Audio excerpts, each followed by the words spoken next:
सो केमती अच्छा पाने भलरे अच्छा ना सेमती भल था स्वागत करुँ आप फेवरेट चैनल सुपर स्टडी को। तो पाने जो +3 फर्स्ट सेमिस्टर एजुकेशन ऑनर्स पिलांकर क्लास करूले आमे तांकर कोर पेपर 1 रो ध्यान रे शुणु कोर पेपर 1 रो यूनिट 3 जाए कंप्लीट कर देछे आ गोटे यूनिट कंप्लीट करदेले आमे तांकर कोर पेपर 1 टोटली सिलेबसटा को कवर करदेबा। आमे सेमती कोर पेपर 2 पिला माने कोर पेपर 2 रो आमे यूनिट 2 जाए कवर कर देथिले। आज देखिबा यूनिट 3 रो फर्स्ट क्लास हमर आपणकर जो यूनिट 3 अछि आपण जो यूनिट 3 अच्छी लर्निंग एंड मोटिवेशन शिक्षण एंड आउ कौन अभिप्रेरणा अच्छी यहाँ हूँ कौन आपणकर यूनिट 3। तो फास्ट देखा शिक्षण आउ अभिप्रेरणार टिके इंट्रोडक्शन देखा। मनुष्य एक सामाजिक प्राणी भाव में परिवर्तनशील समाज सहित सामिल करने एवं विभिन्न परिस्थिति और परिवेश लब्ध अभिज्ञता तार व्यवहार परिवर्तन आनी थाए जहाँकि शिक्षण द्वारा संभव होता है। प्रत्येक अभिज्ञता ही शिक्षा अभिज्ञता गोटे हूँ कौन शिक्षा आम जो सब अभिज्ञता पाऊे जो सब अभिज्ञता सब आमर रही आम सब जो अभिज्ञता को ग्रहण करुचे सेटा ही हूँ कौन प्रकृत शिक्षा। सुतरां यही ज्ञान अभिज्ञता एवं दक्षता अर्जन करिबार प्रक्रिया को शिक्षण कहुए। आम जो ज्ञान ज्ञान अभिज्ञता दक्षता अर्जन करुचे से जो अर्जन करिबार प्रक्रिया को कौन कहुचे ना शिक्षण बोली कहुए। साधारणतः मनुष्य सदासर्वदा शिक्षा और शिक्षण प्राय प्रयास जारी रखि थाए। प्रत्येक व्यक्ति शिक्षण प्रक्रिया द्वारा नूतन अभिज्ञता लाभ करिथाए। तापर एठी आसिला शिक्षणर प्रकृत अर्थ और संज्ञा। जेहेतु प्रकृत प्राणी ज्ञान और अभिज्ञता लाभ करती सेहेतु सेमाने शिक्षण प्रक्रिया सह संपृक्त अटंती। सेमाने परिवेश सह प्रतिक्रिया सृष्टि करी शिक्षा अर्जन करिथांती। कहा सहित ना जो परिवेश रहिला से परिवेश सह सेमाने केमती खाप खुआई चली गोटे शिक्षा को ग्रहण करिथांती। एही समस्त प्रक्रिया ही शिक्षणर मूलदुआ स्थापन करे।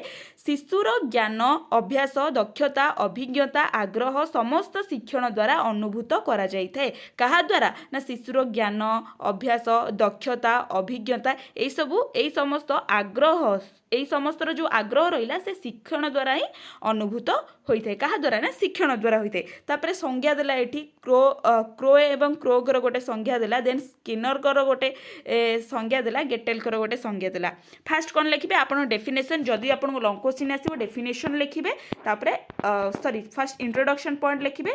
एई इंट्रोडक्शन पॉइंट जलु बेस्ट हवा आपन पई हाथ तैयारी नोट पिला माने बाछि बाछि नोट हेची। तो तापर संज्ञा लिखिदेवे।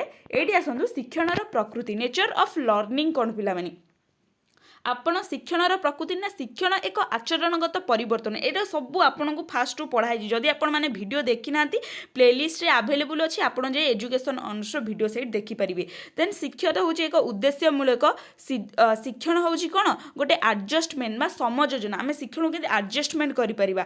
शिक्षण होची सार्वजनीन शिक्षण अभ्यास परिवेष्टनीगत परिवेष्टन मीन्स कोन कहले परिवेशगत समस्यार समाधान करि थाए। शिक्षण वृद्धि घटाई थाए। शिक्षण संक्रमणात्मक शिक्षण नूतन अभिज्ञता आहरण निमंते साहाय्य करे। बट एठी आपन को डिपेंड जदि आपन को लॉन्ग क्वेश्चन पढ़िला 8 मार्क ताहले आपन को डिस्क्राइब करिवे। जदि 5 मार्क पइला ताहले शिक्षणर डेफिनेशन देबे संज्ञा गोटे देबे एई पॉइंट गुरा लिखि देबे। बुझियला। देन आसिला एपटरे कोन देला कि शिक्षण को प्रभावित करुथिबा कारक कोन सब शिक्षण को प्रभावित करिथे। फास्ट आसिला वंश एवं परंपरा। प्रभावित मीन्स कोन आपन को शिक्षा क्षेत्र को गोटे कोन इफेक्ट पकौ मुझे गोटे एग्जाम्पल दूसरी आपको पढ़ीदेवे। एग्जाम्पल गोटे देला वंशानुक्रमिक। वंशानुक्रमिक कौन कि आपणकर जेजे बापांकर पाठपढ़ा शैली अलगा थिला आपणकर बापांकर पाठपढ़ा शैली अलगा थिला आपणकर पाठपढ़ा शैली अलगा अच्छी। जेतेबेले आप जेजे पढ़ुले सेतेबेले से कौन से माने एते एजुकेटेड नथिले तांको समय जेतिकी एजुकेटेड जहाँ कह जाए आमर एठी कौन 10वीं जाए जदि पढ़ुचंती तांको समय से एजुकेटेड जेन आपणक बापांक समय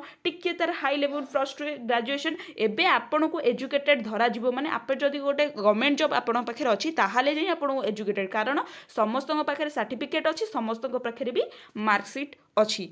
तो जदि आप गवर्नमेंट जॉब करुछंती ताहाले आपन को गोटे धरा जाउची।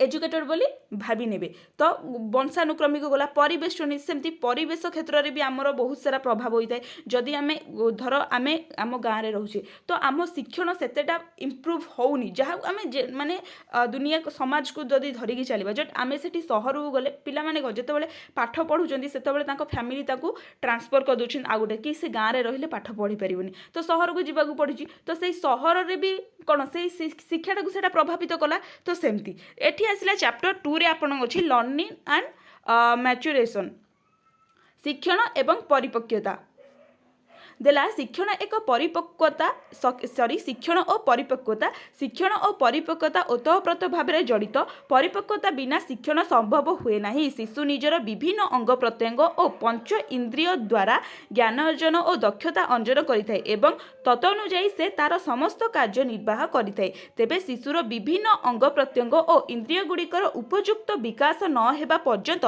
शिशु तार आशानुपूर्वक कार्य संपादन करिपारिबा सक्षम होई न थाए फॉर एग्जांपल गोटे पिला जितेबाला बढ़ी नथिबो माने आमे जदि 5 वर्ष गोटे पिला को नहीं हॉस्टेल छाड़ीदेवा पाठ पढ़ाई से भल से ग्रोथ करि परिबो कि से भल से पाठ पढ़ी पारिबो से जतले निजे मैच्योर हो जिवो निज काम निजे करि परिबो सी जानि परिबो हाँ पाठटा एते इंपोर्टेंट पाठ पढ़ा जाए सेतेबेले ही से पाठटा को धरि परिबो देन अन्य प्रकार कहिबाकू गले परिपक्वता ही निर्दिष्ट बयस रे शारीरिक एवं मानसिक परिवर्तन को बुझाई थाए परिपक्वता कौन ना एक निर्दिष्ट बयस रे शारीरिक और मानसिक परिवर्तन को बुझाई थाए परिपक्वता बिना शिक्षार्थी केते गुड़िए विषय शिक्षा करि परिबे नाही परिपक्वता आमे जदि गोटे 5 वर्ष पिला को नवम श्रेणी मैथ दबा भग्नाश मिशान फेडान दबा करिया से करि परिबो कि तापरे देला एठी कि क्रोम्यान परिपक्वतार अर्थ बुझाइबा उद्देश्य उल्लेख करिसेंति जे बयस हेबा ही परिपक्वता अर्थ विश्लेषण कले जना जाए जे परिपक्वता बिना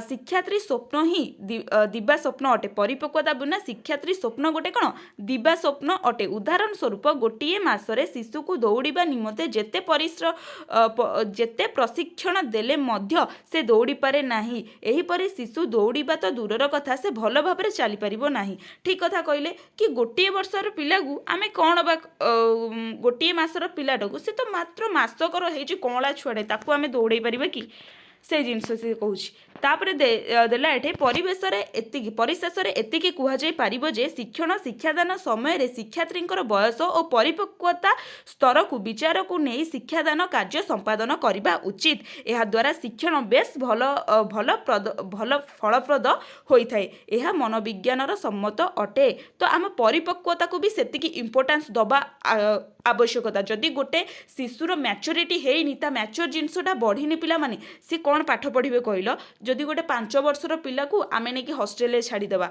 कि तू भल से पढ़ से 5 वर्षर निजे हाथ में खाई जानी आम नहीं हॉस्टेल छाड़ीदेवा कि पढ़ाई तार से डेभलपमेंट करें कि केबे भी करें तो यहाँ थी आपंकर यूनिट कोर 2 यूनिट 3 चैप्टर 2टा चैप्टर आम कंप्लीट करदे नेक्स्ट चैप्टर रे आम आउ 2टा चैप्टर 3 आउ चैप्टर 3 आउ चैप्टर 4 को कंप्लीट करदे देन आपन को ए नोटटा मो टेलीग्राम चैनल रे अपलोड रही आपको मिल जाए ठीक अच्छे आशा करी वीडियो बहुत हेल्पफुल होती जब भी हेल्पफुल होती लाइक कमेंट से निश्चित करदे रही नमस्कार जय जगन्नाथ।